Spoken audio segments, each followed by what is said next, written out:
విజయవాడ ప్రజల కష్టాలను చూసి గుండె తరుక్కుపోతుంది. చిన్నపిల్లలు, మహిళలు, వృద్ధులు ఈ వరదల బారిన పడి ఎంత నరకం అనుభవిస్తున్నారో వారి మాటలు వింటుంటేనే మనకు అర్థమవుతుంది. కనీసం చిన్నపిల్లలకి పాలు అందటం లేదు, రోజుల తడబడి తాగేదానికి నీళ్లు అందటం లేదు. ఈరోజు ఎంతమంది వరదల్లో కొట్టుకుపోయారో అర్థం కాని పరిస్థితుల్లో అందరూ కూడా బాధపడుతూ ఏడుస్తూ ఉన్నారు. నిజంగా ప్రజలు ఇన్ని కష్టాలు పడటానికి, ఇంతమంది ప్రాణాలు పోవటానికి ఈ రాష్ట్ర ప్రభుత్వం కారణం కాదని నేను అడుగుతున్నాను. ముఖ్యంగా మంత్రుల విహారయాత్రలు, హాలిడేస్ ఎంజాయ్ చేయడంలో ఉన్న చిత్తశుద్ధి రాష్ట్ర ప్రజల మీద లేదు అని నేను గట్టిగా చెప్పగలను. ఇదేదో నేను విమర్శించడానికి చెప్పటం లేదు. 28వ తేదీనే 30వ తేదీలో వర్షాలు రాబోతున్నాయని చెప్పి వాతావరణం సమాచారం ఇవ్వటం జరిగింది ప్రభుత్వానికి. అయినా కూడా ముఖ్యమంత్రి గాని, మంత్రులు గాని ఎటువంటి సమీక్షలు చేయకుండా, ప్రజల్ని అప్రమత్తం చేయకుండా నిర్లక్ష్యం వహించడం వల్లే ఈరోజు ఇన్ని లక్షల మంది వరద నీళ్లలో మునిగిపోయారు. ఇంతమంది ప్రాణాలు పోగొట్టుకున్నారు. ఎంతమంది తిండి లేక, కరెంటు లేక, తాగునీళ్లు లేక, పసిబిడ్డలకి పాలు లేక ఎంత అవస్థలు పడుతున్నారో మనం అందరం కూడా గమనిస్తున్నాం. నిజం, చంద్రబాబు నాయుడు గారి ఇంటికి 3 కిలోమీటర్ల దూరంలోనే ఇంత పెద్ద విపత్తు జరిగినా ప్రజల్ని కాపాడలేకపోయారు అంటే ఇది రాష్ట్ర ప్రభుత్వం, రాష్ట్ర ముఖ్యమంత్రి వైఫల్యం కాదని నేను అడుగుతున్నా. ఈరోజు కరకట్టు మీదున్న అక్రమ కట్టడాలని కాపాడటం కోసమే విజయవాడని ప్రజల్ని ముంచేశారు అనటంలో నిజం లేదా అని నేను అడుగుతున్నా. గంట ముందు ప్రజలకు చెప్పినా వాళ్ళు ముంపు బారిన పడేవారు కాదు. వాళ్ళని అప్రమత్తం చేసి ఒక సేఫ్ అయిన ప్లేస్ కి పంపించున్నా ఈరోజు ఇన్ని లక్షల మంది, దాదాపుగా 3 లక్షల మందికి పైగా 4 రోజుల పాటు కరెంటు లేకుండా, తిండి లేకుండా, చిన్న బిడ్డలకి పాలు లేకుండా ఈ విధంగా నీళ్లలో మునిగి అవస్థలు పడాల్సిన అవసరం లేదు. దురదృష్టం ఏంటంటే ఈ రాష్ట్ర ముఖ్యమంత్రి నుంచి మంత్రుల వరకు ఎప్పుడు ఫ్రైడే వస్తుందా, ఎప్పుడు హైదరాబాద్కి వెళ్దామా, లేదా ఎప్పుడు విహారయాత్రలకు వెళ్దామా అని ప్లాన్ చేసుకోవడంలోనే చిత్తశుద్ధిగా ఉన్నారనేది ఈ 5 రోజులు మీరు చూస్తే మీకే అర్థమవుతుంది. 30వ తేదీ భారీ వర్షాలు వస్తాయని ముఖ్యమంత్రి గారికి, మంత్రులకి 28వ తేదీనే వాతావరణ శాఖ సమాచారం అందించినా ఎటువంటి సమీక్షలు లేదు, ఎటువంటి ముందస్తు జాగ్రత్తలు లేదు, ప్రజల్ని కాపాడాలన్న చిత్తశుద్ధి లేదు అనేది స్పష్టంగా అర్థమవుతుంది. ఎందుకంటే ఈ రోజుటి వరకు 4-5 రోజులు ప్రజలకి తిండి అందించడంలో ఈ ప్రభుత్వం విఫలమైంది. కనీసం ఇది జరిగినప్పుడు సీఎం గారు పనిచేయట్లేదు, వయసు అయిపోయింది. డిప్యూటీ సీఎం గారు, పంచాయతీరాజ్ శాఖ మంత్రి గారు కనీసం తన శాఖను అప్రమత్తం చేసి ప్రజల్ని కాపాడాల్సిన బాధ్యత ఉన్నా ఈ రోజు 5 రోజుల వరకు ఆయన అసలు విజయవాడ వైపే రాలేదు. ఇక ఆ కాన్స్టిట్యున్సీ ఎమ్మెల్యే ప్లస్ రాష్ట్ర మంత్రి లోకేష్ గారు మొత్తం మునిగిపోయి మంగళగిరి, విజయవాడ అల్లల్లాడిపోతుంటే ఆయన హైదరాబాద్ లో ఎంజాయ్ చేస్తున్నారు. ఇక హోంమంత్రి గారు తెలిసిన సంగతే. ఇక మున్సిపల్ శాఖ మంత్రి నారాయణ గారు ఈరోజు విజయవాడని ముంచేసింది ఈ మున్సిపల్ శాఖ నిర్లక్ష్యం కాదని నేను అడుగుతున్నా. ప్రజల్ని సురక్షిత ప్రాంతాలకు తరలించే విధంగా ఈ నారాయణ గారు రివ్యూ చేయకపోవటం వల్ల ఈరోజు లక్షలాది మంది నీళ్లలో మునిగిపోయారు. వాళ్ళందరూ కూడా ప్రభుత్వం ఎప్పుడు కాపాడుతుందా అని ఎదురు చూస్తున్నారు. అయినా వీళ్ళకి పట్టింపు లేదు. ఇక రామానాయుడు గారు ఇరిగేషన్ మంత్రి, కనీసం ముందస్తు రివ్యూలు లేదు. కనీసం వరదలు వచ్చి ప్రజలు మునిగిపోతుంటే బోట్లను కూడా కొనుగోలు చేసో రెంట్కి తీసుకొని ఆ ప్రజల్ని తరలించే కార్యక్రమం ఆయన కూడా చేయలేదు. ఇక ఎప్పుడు వరదలు వచ్చినా, భారీ వర్షాలు వచ్చినా ముఖ్యమైన శాఖ రెవెన్యూ శాఖ. అనగాన సత్యప్రసాద్ గారు ఈయన విహారయాత్రలో ఎంజాయ్ చేస్తున్నాడు. కనీసం పునరావాస కేంద్రాలు ఏర్పాటు చేయాలి, మరి ఆ ప్రజలకి పాలు, తిండి అన్ని అందించాల్సిన బాధ్యత ఉన్నా ఏం పట్టించుకోలేదు.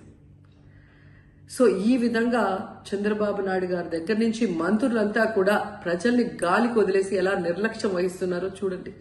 ఇప్పటికైనా వాళ్ళు కళ్ళు తెరిచి ప్రజల్ని కాపాడండి అని చేతులెత్తి నమస్కరిస్తున్నా. గతంలో జగనన్న ఏ విధంగా వాలంటీర్ వ్యవస్థ ద్వారా, సచివాలయ వ్యవస్థ ద్వారా ప్రజలకి ఏం కావాలన్నా ఇమీడియట్ గా వాళ్ళకి అందుబాటులోకి తీసుకెళ్లటమే కాకుండా ఏదైనా ప్రకృతి వైపరీత్యం వచ్చినప్పుడు వెంటనే వాళ్ళని సురక్షితంగా కాపాడే విధంగా ఈ సచివాలయ వాలంటీర్ వ్యవస్థని ఉపయోగించుకోండి. జగనన్న మీద కక్షతో ఆ వ్యవస్థల్ని నాశనం చేయడం వల్లే ఈ రోజు ప్రజలకు ఎవరు ఏం అందించలేకపోతున్నారని తెలుసుకోండి. అండ్ ఈరోజు జగనన్న విజన్ ఉన్న నాయకుడు, ప్రజల్ని ప్రేమించే నాయకుడని మరోసారి రుజువు చేసుకున్నారు. ఆయన కట్టించిన ప్రొటెక్షన్ వాళ్ళు లేకపోతే ఇంకా 1,50,000 పైగా కుటుంబాలు మునిగిపోయే ప్రమాదం ఉండేది. ఈరోజు ఆ ప్రాంతమంతా సేఫ్ గా ఉంది విజయవాడలో ఒక సైడ్ అంటే అది జగనన్న ప్రజల పట్ల ఉన్న అభిమానంతో ఆ ప్రొటెక్షన్ వాల్ కట్టించడం అనేది కూడా మనం అందరం గుర్తుంచుకోవాలి. ఆవిడ జడ్జిమెంట్కి వచ్చి డబ్బులు తీసుకుంది, టీం లీడర్గా నేను డబ్బులు తీసుకుని ఆవిడ పని ఆవిడ చేసింది, నా పని నేను చేశాను. ఎక్కడే వాడు స్వచ్ఛందంగా వచ్చే అయ్యో ఆర్పీ వచ్చాడు స్కిట్ చేస్తున్నాను నేను పొగడాలా, వాడిని నేను నిలబెట్టాలని ఎవడు రారు. నేనేమో రోజా గారు వచ్చారు ఆవిడ జడ్జిగా నిలబడాలని నేనేమో ఊరికే స్కిట్లు చేయలే. ఎవరు డబ్బులు వాళ్ళు తీసుకున్న ప్రొడ్యూసర్ కూడా సంపాదించుకున్నాడు. ఎవరి పని వాడిది, ఆడితే ఒక వ్యాపారం. వాళ్ళు డబ్బులు పెట్టుకొని ఎవరైతే ఛానల్స్ పెట్టుకున్నారో ఛానల్స్ తీసుకున్నారో వాళ్ళు ఆనందంలో వాళ్ళు డబ్బులు పెట్టారు, వాళ్ళు బతికారు. నేను వాడు చెప్తున్నా ఈరోజు చిరంజీవి గారు మంత్రి అయిన తర్వాత చీర పెట్టి కడుపు నిండా అన్నం పెట్టి ఆ రోజంతా ఆవిడ్ని సంతోషపెట్టి, సంతోషం అమ్మ ఒక ఆడపిల్ల పోయిండి, ఒక హీరోయిన్ పోయిండి, నా కొలీగ్ పోయిండి, నువ్వు ఈరోజు మంత్రి పదవి వచ్చిందని పైన ఆయన చీర పెట్టి కడుపు నిండా అన్నం పెట్టి సరదాగా ఇంట్లో కాస్త కూర్చోబెట్టి పంపించిన పక్క రోజే ఈ రోజా పవన్ కళ్యాణ్ పట్టుకొని తిట్టలేదా? పవన్ కళ్యాణ్ గారిని ఆవిడికి సిగ్గు లేదా? అలాంటప్పుడు చిరంజీవి గారిని పట్టుకొని తిట్టలేదా? నాగబాబు గారిని పట్టుకొని తిట్టలేదా? ఏ రోజు తిట్టలేదా? అదే రోజా, ఆర్కే రోజా చిరంజీవి గారితో ఎన్ని సినిమాలు హీరోయిన్గా చేయలేదు? ఎన్నిసార్లు వాళ్ళు కలిసి భోంచేస్తుంటారు, ఎన్నిసార్లు వాళ్ళు సీన్లు డైలాగులు ఇద్దరు కలిసి మాట్లాడుకొని ఉంటారు, ఎన్నిసార్లు ఒకరినొకరు ప్రోత్సహించుకొని ఉంటారు. బాలయ్యబాబు గారిని పెట్టుకుని ఎన్ని తిట్లు తిట్టలేదు? బాలయ్యబాబు గారు ఎన్ని సినిమాలు చేయలేదు? ఒకసారి వికీపీడియా కొట్టి చూడండి. వాళ్ళు ఏ పాపం చేశాను తిట్టావు, నువ్వన్నా పాపం చేసావు, ఏ పుణ్యము చేయలే. 3,000 కోట్ల రూపాయలు నగిరి ప్రజల మీద సంపాదించావు. కాబట్టి నేను ప్రశ్నించా, నీకు దమ్ముంటే నన్ను ప్రశ్నించు, ఎవరిని తిట్టకూడదు. నేను ఒకటే మాట చెప్తున్నా, నువ్వు జడ్జి చేసినంత మాత్రానో, నువ్వు నాకు దగ్గరైనంత మాత్రానో నువ్వు రోడ్లకి పోతే ప్రశ్నించకూడదా? నువ్వు జడ్జి అయినంత మాత్రానో నాకు దగ్గరైనంత మాత్రానో గంజాయి అమ్ముతుంటే ప్రశ్నించకూడదా? నువ్వు జడ్జిమెంట్ ఇచ్చినంత మాత్రానో నాకు దగ్గరైనంత మాత్రానో నువ్వు బూతులు నాయకుల్ని తిడతా ఉంటే నేను ప్రశ్నించకూడదా? నువ్వు జడ్జి అయినంత మాత్రానో నాకు దగ్గరైనంత మాత్రానో నగిరి అభివృద్ధిని పూర్తిగా సున్నా చేస్తే నేను ప్రశ్నించకూడదా? నాకు దగ్గరైనంత మాత్రాన నువ్వు ఏది చేస్తున్నా సరే ఏ రోజు జీవితంలో ఆ రోజు కలిసి భోంచేసాం కదా, ఆ తర్వాత జరిగే యదవ పనులకి ఈ ఒక్కరోజు తలుచుకుంటే రాష్ట్రాలు కాదు రాజధానులు కూలిపోతాయి. ఒక విషయం చెప్తాయండి, దాడి జరిగితే నా మొహం మీద ఒక దెబ్బ అన్నా కొడతారు, దెబ్బలు ఏమైనా ఉన్నాయో చూసుకున్నాను. అయినా వాడు చెప్తే గుర్తుపెట్టుకోండి, అది జరిగినా నేను దాన్ని ఎలా రికవరీ చేయాలో తెలుసు, నేను ప్రెస్ మీట్ పెట్టుకొని మాట్లాడతాను తెలుసు, చేసిన తప్పు నిలదీయగలను. నా చేపల పులుసు మీద పడితే నా మీద పడ్డట్టే. నా చేపల పులుసు అంటే నా దగ్గర తీసుకున్న వాళ్ళు కావచ్చు, నేను ఇచ్చిన వాళ్ళు కావచ్చు, నాయి కావచ్చు. నేను అంత ఈజీగా ఇన్నోసెంట్ నేను కాదు. నేను జగన్మోహన్ రెడ్డినే నేను ఎలక్షన్స్ ముందే ప్రశ్నించినవాడిని. నేను ఎవరైనా నా దాని మీద దాడి జరిగితే నేను ఎక్కువ పెడతా. ఇప్పుడు విజయవాడలో నేను పెడతాను, ఎవరిని ఆపని చెప్పి చూద్దాం. విజయవాడలో నాకు తెలిసిన ఒక ఫ్రాంచైజీ ఓనర్ తీసుకున్నాడు, నేను కూడా అందులో భాగంగా ఈరోజు విజయవాడలో పెడుతున్నా, కొత్త రాజధానిలో పెడుతున్నా. ఎవడు చాపుతాడు ఆపని చెప్పి చూద్దాం. నేను ఆడే ఉంటా, ఆ రోజు ఏ దాడి చేస్తారో చేయమని చెప్పు. నేను ఆడే ఉంటా, గుమ్మడికాయ నేనే కొడతా, నేనే వడ్డిస్తా, నేనే కూర వండుతా, ఎవరు దాడి చేస్తారో చేయమని చెప్పు. నేను ఆ రోజు కూడా ముందు రోజు ప్రెస్ మీట్ పెడతా. విజయవాడలో నేను పెట్టే నెల్లూరు పెద్ద చేపల పులుసు మీద ఎవరు దాడి చేస్తారో చూద్దాం రమ్మను.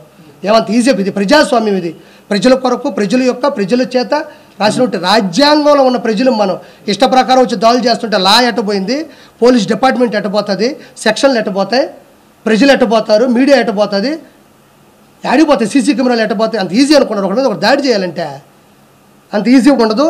దేని మీద దాడి చేసినా అది నా మీద చేసినట్టే, అంత ఈజీగా నేను వదిలిపెట్టను.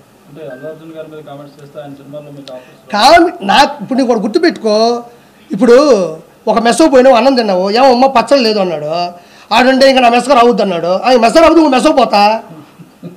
ఏమో 150 రూపాయలు డబ్బులు తీసుకున్నావు, మెస్సలో భోజనం పెట్టావు, సాంబార్ బాగాలేదు, పచ్చడి బాగాలేదు, ఒక హితువు చెప్పావు, అంత మాత్రం నువ్వు నా మెస్సగా రావద్దు అన్నాడు. నీ మెస్సకు రాను, ఇంకో మెస్సో పెడతా, లేదా మా ఇంట్లో తింటా, లేదా నేను వండుకుంటా, లేదా పెరుగు పెట్టు, లేదా స్విగ్గీ జొమాటో పెట్టుకుంటా. అంత మాత్రం అల్లు అర్జున్ గారి సినిమాలో మాత్రమే చెయ్యాలని ఎవరు రాసి పెట్టుందా? మీరు అడిగారు కదా, నేను ఆయన నిందించట్లే. క్వశ్చన్ దానికి నేను తప్పించుకోకూడదు, నేను తప్పించుకోవాల్సిన అవసరం లేదు. కాబట్టి అది వదిలేసి ఇప్పుడు అది వద్దు నేను అల్లా సినిమా ఇండస్ట్రీ చిత్తూరు నాగయ్య గారి టైంలో నుంచి చిరంజీవి గారి టైం వరకు వచ్చింది. కెమెరామ్యాన్లు విఎస్ఆర్ స్వామి గారి దగ్గర నుంచి చోటా గారి దగ్గర నుంచి ఈ రోజు వరకు వచ్చింది. కమిడియన్లు 24 crafts, film chamber, producer council, junior artist సంఘం, ఏమన్నా కెమెరా సంఘం, కెమెరా ఆర్టిస్టులు, కెమెరామెన్, ఇవన్నీ పెద్ద పెద్ద క్రాఫ్ట్స్. అవి ఎవ్వరు ఏ దాన్ని అణిచివేయలేరు. నాకు ఆ రోజు జరిగి తప్పు అనిపించిందా నేను చెప్పా, ఈరోజు నిలబడ్డాను అంతే. నేను ఆ విషయంలో ఇంకెనక తగ్గను. ఇప్పుడు మీరు అడగకపోతే నేను చెప్పేవాడు కాదు. ఎప్పటికైనా కట్టుబడి ఉంటా. నీకు దమ్ము ఉంటే నేను బతుకున్నంత కాలం నువ్వు నన్ను రోజు ప్రశ్నిస్తూ ఉండు. నేను కట్టుబడి ఉంటా. నేను కట్టుబడి ఉంటా. పోతామండి. ఏ రోజు బావు షుగర్ వస్తే పోవట్లేదా, థైరాయిడ్ వస్తే పోవట్లేదా, అంతుపట్టిన జబ్బు వస్తే పోవట్లేదా, ఎదిరించి పోదాం, ప్రశ్నించి పోదాం, ఎదుటి క్వశ్చన్ చేసి పోదాం. ఏముంది దాంట్లో? నాకేం ఇబ్బంది, తీసుకోకపోతేనే ఇబ్బంది. నాకు ఏ రోజు ఇబ్బంది అనిపించదమ్మా. ఏమంటే ఈరోజు జబర్దస్త్లో కానీ, ఈరోజు ఉన్న 175 మంది శాసనసభ్యులు కానీ, 25 మంది క్యాబినెట్ 25 మంది ఎంపీలు కానీ, క్యాబినెట్ మినిస్టర్లు కానీ, వాళ్ళు కూడా నాలాగే ఒక అమ్మ అబ్బకి పుట్టొచ్చిన వాళ్ళే. వాళ్ళు కూడా వాళ్ళ సంఘర్షణ స్థితి, వాళ్ళు ఉద్యమం కావచ్చు, వాళ్ళ డిగ్రీ కాలేజీల్లో వాళ్ళు లీడర్లు అయి ఉండొచ్చు, తర్వాత ఏదో ఒక ఉద్యమం మీద వాళ్ళు తిరుగుబాటు చేసి ఉండొచ్చు, ఆ తర్వాత కాలంలో రాజకీయాల్లోకి వచ్చి ఉండొచ్చు, నిలబడి ఉండొచ్చు. అది ఎవరికి వ్యతిరేకం కాదు, ఎవరికి వ్యత్యాసం లేదు. నాకు అనిపించింది, నా బాడీలో అవుతుంది, నేను ప్రశ్నిద్దాం అనుకున్నా, ప్రశ్నించాను అంతే. ఒకసారి ముందుకెళ్ళిన తర్వాత క్షమాపణ చెప్పే పరిస్థితి ఏ రోజు నేను తెచ్చుకోను. క్షమాపణ చెప్పే విధంగా నేను తప్పు చేయను.